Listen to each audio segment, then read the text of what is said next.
லூக்கா நற்செய்தி அதிகாரம் 11. இறைவனிடம் வேண்ட கற்றுக் கொடுத்தல். இயேசு ஓரிடத்தில் இறைவனிடம் வேண்டிக் கொண்டிருந்தார். அது முடிந்ததும் அவருடைய சீடர்களுள் ஒருவர் அவரை நோக்கி, ஆண்டவரே, யோவான் தம் சீடருக்கு இறைவனிடம் வேண்ட கற்றுக் கொடுத்தது போல் எங்களுக்கும் கற்றுக்கொடும் என்றார்.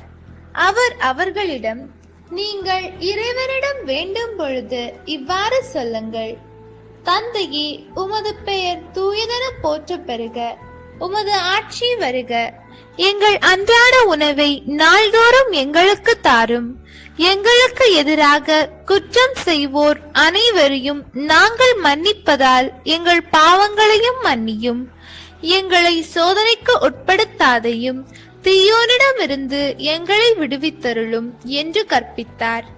மேலும் அவர் அவர்களை நோக்கி பின்வருமாறு கூறினார்: உங்களுள் ஒருவர் தம் நண்பரிடம் நள்ளிரவில் சென்று, நண்பா, 3 அப்பங்களை எனக்கு கடனாக கொடு, என்னுடைய நண்பர் ஒருவர் பயணம் செய்யும் வழியில் என்னிடம் வந்திருக்கிறார், அவருக்கு கொடுக்க என்னிடம் ஒன்றுமில்லை என்று சொல்வதாக வைத்துக் கொள்வோம்.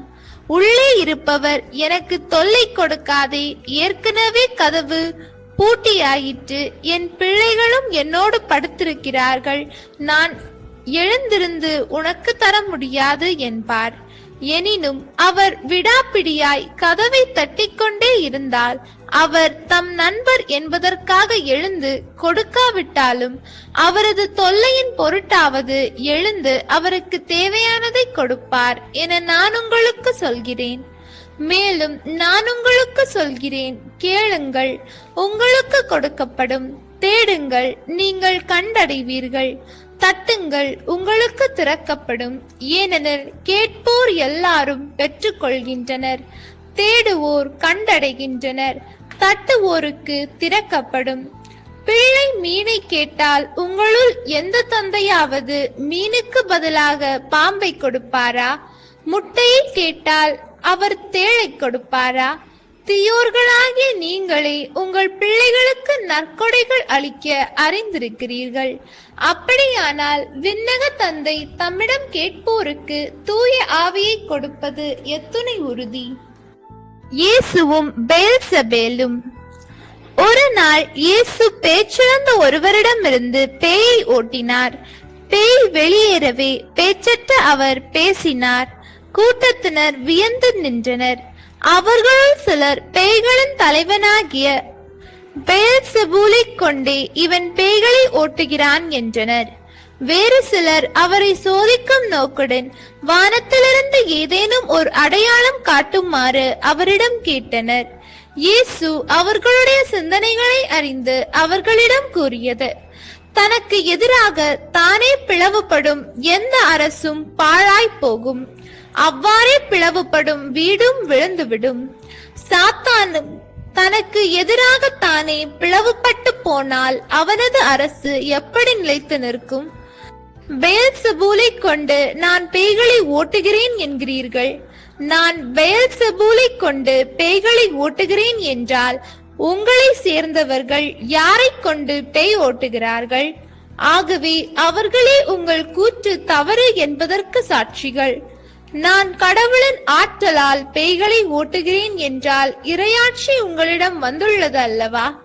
வலியவர் ஆயுதம் தாங்கி தம் அரண்மனையை காக்கிற போது அவருடைய உடைமைகள் பாதுகாப்பாக இருக்கும். அவரை விட மிகுந்த வலிமை உடையவர் ஒருவர் வந்து அவரை வென்றால் அவர் நம்பியிருந்த எல்லா படை கலங்களையும் பறித்து கொண்டு கொள்ளை பொருளையும் பங்கிடுவர். என்னோடு இராதவர் எனக்கு எதிராக இருக்கிறார். என்னோடு இணைந்து மக்களை கூட்டி சேர்க்காதவர் அவர்களை சிதறடிக்கிறார். தீய ஆவி திரும்பி வருதல். ஒருவரை விட்டு வெளியேறுகின்ற தீய ஆவி வறண்ட இடங்களில் அலைந்து திரிந்து இளைப்பாற இடம் தேடும். இடம் கண்டுபிடிக்க முடியாமல் நான் விட்டு வந்த எனது வீட்டுக்கு திரும்பி போவேன் என சொல்லும். திரும்பி வந்து அவ்வீடு கூட்டி அழகுபடுத்தப்பட்டிருப்பதை காணும். மீண்டும் சென்று தன்னை விட பொல்லாத வேறு 7 ஆவிகளை அழைத்து வந்து அவருள் புகுந்து அங்கே குடியிருக்கும். அவருடைய பின்னைய நிலைமை முன்னைய நிலைமையை விட கேடுள்ளதாகும். உண்மையான பேரு.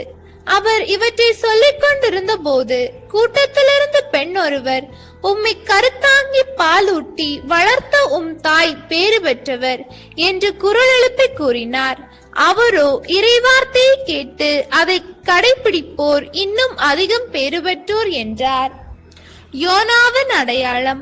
மக்கள் வந்து கூட கூட இயேசு கூறியது, இந்த தீய தலைமுறையினர் அடையாளம் கேட்கின்றனர். இவர்களுக்கு யோனாவின் அடையாளத்தை தவிர வேறு அடையாளம் எதுவும் கொடுக்கப்பட மாட்டாது. யோனா நினிவே மக்களுக்கு அடையாளமாய் இருந்ததை போன்று மானிட மகனும் இந்த தலைமுறையினருக்கு அடையாளமாய் இருப்பார். தீர்ப்பு நாளில் தென்னாட்டு அரசி இத்தலைமுறையினரோடு எழுந்து இவர்களை கண்டனம் செய்வார். ஏனெனில் அவர் சாலமோனின் ஞானத்தை கேட்க உலகத்தின் கடைக்கோடியிலிருந்து வந்தவர். ஆனால் இங்கிருப்பவர் சாலமோனிலும் பெரியவர் அல்லவா? தீர்ப்பு நாளில் நினிவே மக்கள் தலைமுறையினரோடு எழுந்து இவர்களை கண்டனம் செய்வார்கள். ஏனெனில் யோனா அறிவித்த செய்தியை கேட்டு அவர்கள் மனம் மாறியவர்கள். ஆனால் இங்கிருப்பவர் யோனாவை விட பெரியவர் அல்லவா? உடலுக்கு விளக்கு. எவரும் விளக்கை ஏற்றி நிலவரையிலோ மரக்காலுக்குள்ளோ வைப்பதில்லை. மாறாக அறையின் உள்ளே வருவோருக்கு ஒளி கிடைக்கும்படி அதை விளக்கு தண்டின் மீது வைப்பர். உங்கள் கண் தான் உடலுக்கு விளக்கு. உங்கள் கண் நலமாயிருந்தால் உங்கள் உடல் முழுவதும் ஒளி பெற்றிருக்கும். அது கெட்டு போனால் உங்கள் உடல் இருளாயிருக்கும். ஆகையால் உங்களுக்கு ஒளி தர வேண்டியது இருளாயிராதவாறு பார்த்து கொள்ளுங்கள். உடலின் எப்பகுதியிலும் இருளின்றி உங்கள் உடல் முழுவதும் ஒளியாயிருந்தால் விளக்கு சுடர் முன் நீங்கள் ஒளிமயமாய் இருப்பது போல் அனைத்தும் ஒளிமயமாயிருக்கும். பரிசேயர் மறைநூல் அறிஞர் கண்டிக்கப்படல். இயேசு பேசிக்கொண்டிருந்த போது பரிசேயர் ஒருவர் தம்மோடு உணவு அருந்தும்படி அவரை கேட்டுக்கொண்டார். அவரும் போய் பந்தியில் அமர்ந்தார். உணவு அருந்தும் முன்பு அவர் கை கழுவாததை கண்டு பரிசேயர் விழிப்படைந்தார். ஆண்டவர் அவரை நோக்கி கூறியது, பரிசேயரே, நீங்கள் கிண்ணத்தையும் தட்டையும் வெளிப்புறத்தில் தூய்மையாக்குகிறீர்கள், ஆனால் உங்களுக்கு உள்ளே கொள்ளையும் தீமையும் நிறைந்திருக்கின்றன. அறிவிலிகளோ, வெளிப்புறத்தை உண்டாக்கியவரே உட்புறத்தையும் உண்டாக்கினார் அல்லவா? உட்புறத்தில் உள்ளவற்றை தர்மமாக கொடுங்கள், அப்பொழுது உங்களுக்கு அனைத்தும் தூய்மையாயிருக்கும்.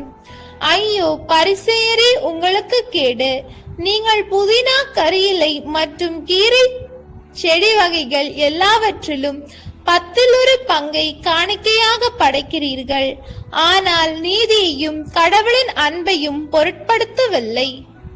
இவற்றை தான் கடைபிடித்திருக்க வேண்டும், ஆனால் அவற்றையும் விட்டு விடலாகாது. ஐயோ பரிசேயரே, உங்களுக்கு கேடு! தொழுகை கூடங்களில் முதன்மையான இருக்கைகளையும் சந்தை வெளிகளில் மக்கள் வணக்கம் செலுத்துவதையும் விரும்புகிறீர்கள். ஐயோ உங்களுக்கு கேடு! ஏனெனில் நீங்கள் அடையாளம் தெரியாத கல்லறைகள் போலிருக்கிறீர்கள். மக்களும் கல்லறைகள் என தெரியாமல் அவற்றின் மீது நடந்து போகிறார்கள். திருச்சட்ட அறிஞருள் ஒருவர் அவரை பார்த்து, போதகரே, இவற்றை சொல்லி எங்களை இழிவுபடுத்துகிறீர் என்றார். அதற்கு அவர், ஐயோ திருச்சட்ட அறிஞரே, உங்களுக்கும் கேடு!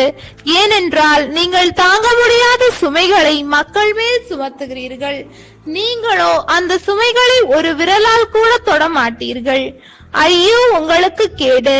ஏனெனில் நீங்கள் இறைவாக்கினருக்கு நினைவு சின்னங்கள் எழுப்புகிறீர்கள், ஆனால் அவர்களை கொலை செய்தவர்கள் உங்கள் மூதாதையர்களே. உங்கள் மூதாதையரின் செயல்களுக்கு நீங்கள் சாட்சிகளாய் இருக்கிறீர்கள், அவற்றுக்கு உடன்பட்டும் இருக்கிறீர்கள். அவர்கள் கொலை செய்தார்கள், நீங்கள் நினைவு சின்னம் எழுப்புகிறீர்கள். இதை முன்னிட்டே கடவுளின் ஞானம் இவ்வாறு கூறுகிறது, நான் அவர்களிடம் இறைவாக்கினரையும் திருத்தூதரையும் அனுப்புவேன்.